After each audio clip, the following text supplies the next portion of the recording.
Wij praten verder met de ervaringsdeskundigen. Ingrid Schouten, André Canisius. André, in hoeverre ben jij ervaringsdeskundig?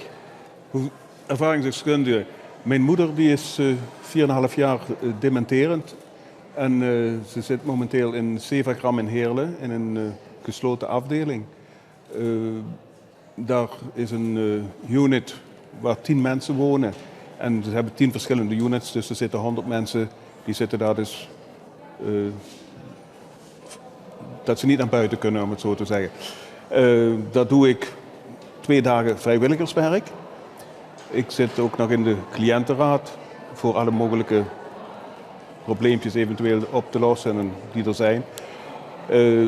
Mijn taak als mantelzorger is dat ik zorg dat die mensen dus 's morgens ben ik 7:15 daar en dan begin ik de boterhammen smeren, koffie maken. Ik zorg dat die mensen ontbijten kunnen, terwijl de personeel die mensen kan verzorgen op een goede, adequate manier. En dat zij niet daarin hoeven op te letten of op te passen. Dat doe ik dus. Daar hebben zij de tijd voor de mensen allemaal. Hoe moeilijk is dat voor jou om te zien en te ervaren dat jouw moeder in een gesloten afdeling zit? Dat heb ik ondertussen helemaal van me afgezet, om het zo te zeggen. Ze zit er 4,5 jaar en dan raak je er eigenlijk min of meer aan gewend. Hè, dat het einde nadert. Hè.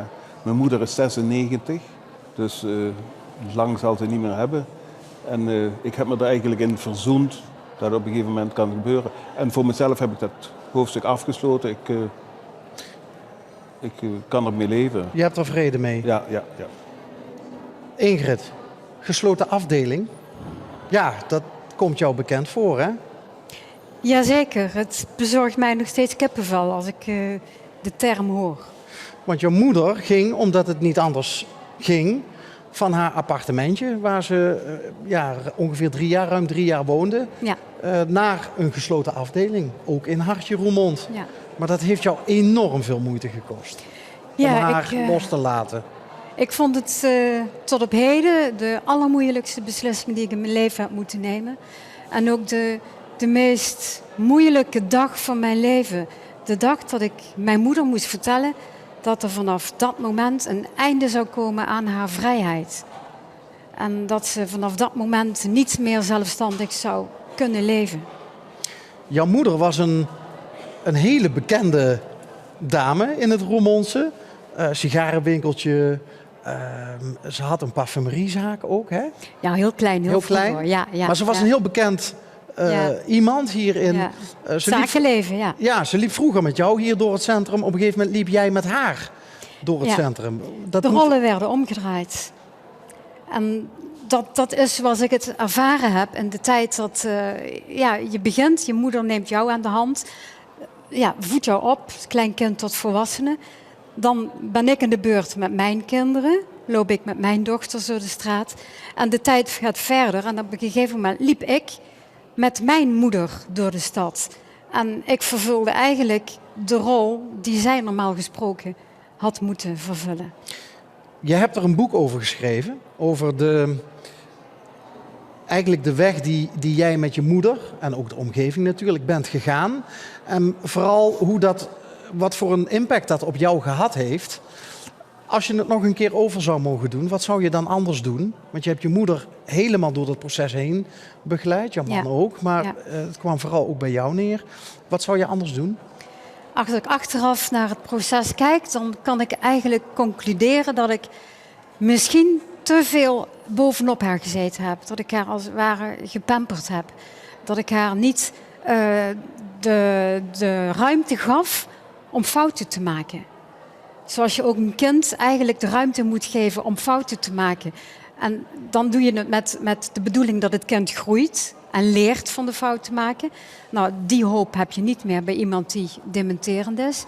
Maar je kunt wel ervoor zorgen dat iemand zijn waardigheid behoudt tijdens dat proces. Dus wel altijd op de achtergrond aanwezig blijven. Heb je er inmiddels vrede mee, net zoals André? Ook al leeft zijn moeder nog en de jouwe niet meer. Ik heb er vrede mee dat mijn moeder uiteindelijk is overleden, zonder dat ze het aftakelingsproces verder heeft mee moeten maken. Daar heb ik vrede mee. Maar de emotie die weg tot dat moment bij mij heeft teweeggebracht, die kan ik nog steeds niet loslaten. Nee. Jouw moeder is 88 geworden. 3 dagen. 3 dagen. Jouw moeder is al in de 90. André, wat gun je jouw moeder nog? Wat gun ik mijn moeder nog? Ze heeft verder heel weinig pretenties, heeft ze verder ook nooit gehad. En ik wens haar dat ze gewoon rustig op een gegeven moment inslaapt, bij wijze van spreken. Also, het is hard om zo te zeggen, maar dat is voor haar het beste. Jij bent mantelzorger, je bent vrijwilliger, hè? De boterhammetjes smeren. Ja. Zodat de professionele verzorging een goede start kan maken. Supermooi werk om te doen. Ik denk ook heel bevredigend werk om te doen. Zeker. Wat zou er nog gedaan kunnen worden voor mantelzorgers, zoals jij, om het allemaal wat makkelijker te maken? Laat ik zo stellen, het is een heel groot gebrek aan vrijwilligers. Als vrijwilligers zijn, kunnen ze 2 uurtjes werken per dag of 1 dag in de week, 2 uurtjes. Dat ze de mensen een beetje kunnen ontzien die daar de professionele hulp bieden. Hè. Dus dat die mensen het gewoon tijd hebben om de patiënten goed te verzorgen. Dat je daar een praatje mee kunt maken, dat je ermee eens kunt wandelen, noem maar op. Zo in de Sevagram hebben ze een poezenkamer, daar ga ik met ze heen. Ze hebben een beweegtuin, daar ga ik met ze mee. Ze hebben een bioscoop, ze kunnen naar de vissen kijken. Er is van alles te doen. Als die mensen gewoon een uurtje of 2 uurtjes met die mensen kunnen bezig zijn, dan weten ze ook precies wat dementie inhoudt. En dat verdienen ze ook. Dat verdienen ze zeker. Even nog terug naar het boek. Misschien kunnen we dat in beeld brengen, jongens, als ik dat zo... want we zien jouw moeder als stralend middelpunt in jullie gezin. Het boek wordt zaterdag officieel gepresenteerd. Waar gebeurt dat precies? Bij Plantage Boekhandel in Roermond. Maar het boek is inmiddels al verkrijgbaar bij alle erkende boekhandels. En alle boekensites. En u heeft Frans Verheij, ja, ook al te gast in dit programma en een autoriteit op dit gebied. Die heeft al gezegd, dit boek is echt een goede leidraad als je als familielid, als partner of wat dan ook aan die zijlijn staat. Wat is het belangrijkste wat mensen hieruit zouden kunnen leren?